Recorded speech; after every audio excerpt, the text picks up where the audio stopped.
From GitPod Local, here are your headlines for this Thursday, October 23rd, 2025, the fourth day of early voting in Texas, and also the 23rd day of the government shutdown.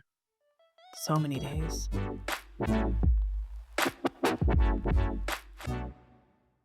Iceland reports the presence of mosquitoes for the first time as climate warms. The country was until this month one of the few places in the world that did not have a mosquito population. The other is Antarctica. Studies have shown that the Arctic region is warming at 4 times the rate of the rest of the planet, and Iceland has experienced record heat this year. Glaciers have been collapsing, and fish from warmer southern climates, such as mackerel, have been found in the country's water. Amazon plans to replace more than 500,000 workers with robots, reports say. Executives told Amazon's board last year that they hope robotic animation would allow the company to continue to avoid adding to its U.S. workforce in the coming years, even though they expect to sell twice as many products by 2033. This would translate to more than 600,000 people whom Amazon didn't need to hire. I feel like they made so many documentaries about this in the years past, like The Terminator? Turkey Neck McDougal called off sending border agents to San Francisco after the mayor's phone call. That's so taco. DC police detain a man for protesting the National Guard patrol with Darth Vader's theme song, lawsuit says. Sounds exactly like what a Sith Lord would do. If the theme song fits. Republicans have a rare beef with Turkey Neck McDougal over suggestions he'll import red meat. I can't improve on that headline. Portland Trail Blazers coach Chauncey Billups, Miami Heat guard Terry Rozier, and former Cleveland Cavaliers player and assistant coach Damon Jones have been arrested as part of a pair of wide-range investigations related to illegal sports betting and rigged poker games backed by the mafia. Authorities announced Thursday a total of 34 people were arrested as a result of a years-long investigation covering 11 states and involving tens of millions of dollars, said the FBI director, who learned this week just how racist people really can be. Law enforcement officials said that multiple charges involved 4 mafia families and organized crime network, with authorities saying of the money involved that, quote, the fraud is mind-boggling, unquote.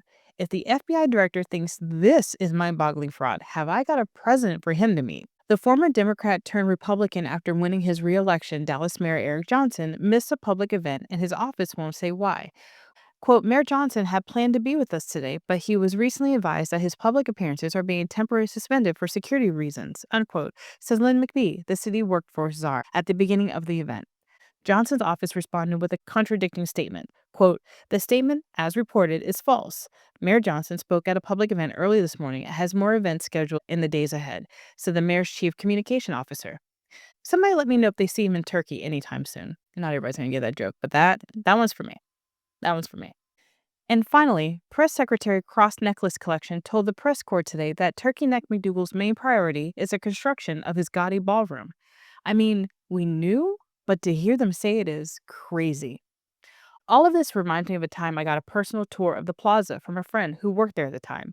She told me that when he owned the plaza, he was the first owner who had bankrupted the hotel in his 117 years. He spent so much money at the time that he owned it and borrowed against the assets so much that the hotel's income wasn't even covering the interest payment on his loan for the plaza. My friend recalls reading somewhere that the way he ran it, he would have needed every room sold out every single night of the year just to clear the bottom line. He put his then wife Ivana in charge of interior decorating, and she added all the lavish gold and gaudy decor throughout. With all the renovations, they never uncovered the framed palm court dome, and so they left a drop ceiling covering it.